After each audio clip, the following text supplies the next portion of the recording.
அனைவருக்கும் வணக்கம். இந்த கிரிக்கெட்டில் பெவிலியன் அப்படின்னு ஒரு விளையாட்டு இருக்குது தெரியுமா? பெவிலியன். அதாவது இப்போ தோனி போகிறாரு, ஃபீல்டுக்குள்ளே போகிறாரு, போய் ஒரு 50 ரன் எடுத்துகிட்டு 50ஆவது ரவுண்டில் பாலில் அவுட் ஆகி மறுபடியும் பெவிலியனுக்கே வந்துடுறாரு. பெவிலியன் அப்படின்னா ஒரு இடம், ஒரு கூடாரம்னு வச்சுக்கோங்களேன். அப்போ எங்கேருந்து கிளம்புறாரோ அதே இடத்துக்கு திரும்ப வர்றது தான் பெவிலியன். பெவிலியன் அப்படின்றதுக்கே ஒரு கூடாரம்னு அர்த்தம். இந்த இடத்துல ஒரு இடம்னு வச்சுக்கோங்க. அப்போ அவர் வந்து கேலரியில் இருப்பார்.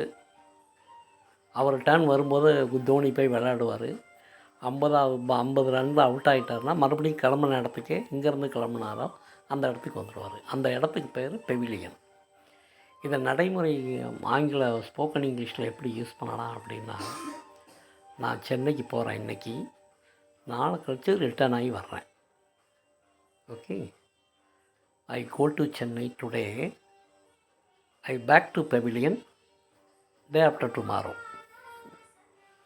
அப்படியா, நான் எங்கேருந்து கிளம்புறேன், என் வீட்டிலேருந்து இன்றைக்கி நான் சென்னைக்கு போகிறேன்.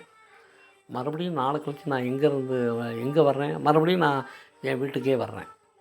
அப்போ கிளம்புன இடத்துலேருந்து ஒரு இடத்துக்கு போய் திரும்ப எங்கேருந்து நம்ம கிளம்புனோமோ அந்த இடத்துக்கு வர்றது தான் பேக் டு பெவிலியன்.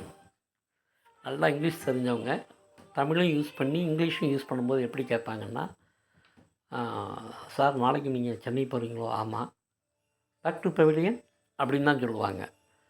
உடனே அவருக்கு அந்த பேக் டு பெவிலியனுக்கு மீனிங் தெரிஞ்சால் அவர் என்ன சொல்லுவார், 2 நாளில் பேக் டு பெவிலியன், 2 நாளில் மறுபடியும் வந்துடுவேன்னு அர்த்தம். அப்போ பேக் டு பெவிலியன் அப்படின்னா புறப்பட்ட இடத்திற்கு மீண்டும் வருதல். அதுக்கு பேர் தான் பேக் டு பெவிலியன் அப்படின்னு அர்த்தம். இது ரொம்ப முக்கியமான வேர்டு, ஞாபகம் வச்சுக்கோங்க. லைக் பண்ணுங்கள், கமெண்ட் பண்ணுங்கள், சப்ஸ்கிரைப் பண்ணுங்கள், ஷேர் பண்ணுங்கள். தேங்க்யூ.